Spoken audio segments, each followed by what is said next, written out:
नमस्कार विद्यार्थी मित्रांनो, आपलं पुन्हा एकदा स्वागत आहे चालू घडामोडीमध्ये। आज आपण बघूया 17 मार्च 2025च्या काही चालू घडामोडी।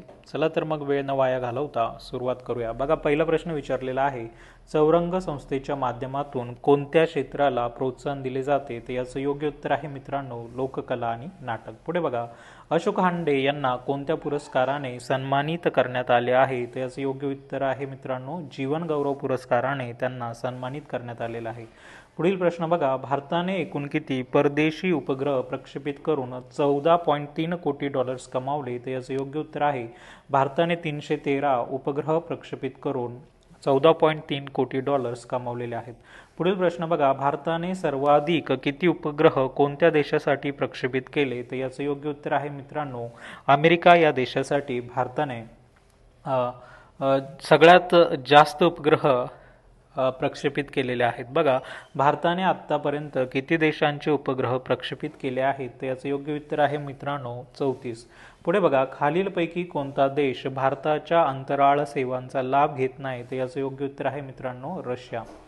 पुढे बघा, स्वदेशी मायक्रोप्रोसेसर कोणत्या संस्थेने विकसित केला आहे? त्याचं योग्य उत्तर आहे, विक्रम साराभाई अंतराळ केंद्र आणि चंदीगड सेमीकंडक्टर प्रयोगशाळा यांनी स्वदेशी मायक्रोप्रोसेसर विकसित केला आहे, ज्याचा अंतराळ मोहिमांमध्ये उपयोग केला जाणार आहे। बघा, स्वदेशी मायक्रोप्रोसेसरचे नाव काय आहे? तर याचं योग्य उत्तर आहे मित्रांनो, विक्रम 3209 आणि कल्पना 3209 असं स्वदेशी मायक्रोप्रोसेसरचं नाव आहे।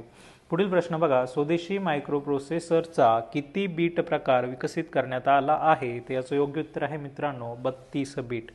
पुढचा प्रश्न बघूया, कोणत्या बँकेला इंग्लंडमध्ये डिजिटल ट्रान्सफॉर्मेशन पुरस्कार मिळाला आहे? तर याचं योग्य उत्तर आहे मित्रांनो, RBI म्हणजे रिझर्व्ह बँक ऑफ इंडियाला इंग्लंडमध्ये डिजिटल ट्रान्सफॉर्मेशन पुरस्कार मिळालेला आहे। पुढील प्रश्न बघूया, RBIला कोणत्या पुरस्काराने सन्मानित करण्यात आले? तर बघा, डिजिटल ट्रान्सफॉर्मेशन अवॉर्ड 2025 या पुरस्काराने RBIला सन्मानित करण्यात आले। बघा, RBIला हा पुरस्कार कोणत्या प्रकारातील प्रगतीसाठी मिळाला? तर याचं योग्य उत्तर आहे, डिजिटल ट्रान्सफॉर्मेशन। पुढचा प्रश्न बघा, भारतमाला प्रकल्पांतर्गत एकूण किती किलोमीटर लांबीच्या रस्त्यांचे काम प्रस्तावित आहे? तर याचं योग्य उत्तर आहे मित्रांनो, 26,455 किलोमीटर। पुढील प्रश्न बघा, भारतमाला प्रकल्पांतर्गत आतापर्यंत किती किलोमीटर रस्त्यांचे बांधकाम पूर्ण झाले आहे? तर याचं योग्य उत्तर आहे, 19,268 किलोमीटर। भारतमाला प्रकल्प कोणत्या क्षेत्राशी संबंधित आहे? तर याचं योग्य उत्तर आहे, महामार्ग आणि रस्ते विकास क्षेत्राशी भारतमाला प्रकल्प संबंधित आहे। पुढील प्रश्न बघूया, पंतप्रधान नरेंद्र मोदी कोणत्या कार्यक्रमाचे उद्घाटन करणार आहेत? तर याचं योग्य उत्तर आहे मित्रांनो, रायसीना संवाद। पुढील प्रश्न बघा, रायसीना संवाद कोणत्या विषयांवर आधारित आहे? तर याचं योग्य उत्तर आहे मित्रांनो, भूराजनीती आणि भूअर्थशास्त्र याच्याशी संबंधित रायसीना संवाद आहे। बघा, रायसीना संवादात किती देशांचे प्रतिनिधी सहभागी होणार आहेत? तर याचं योग्य उत्तर आहे मित्रांनो, 20 देशांचे प्रतिनिधी रायसीना संवादात सहभागी होणार आहेत।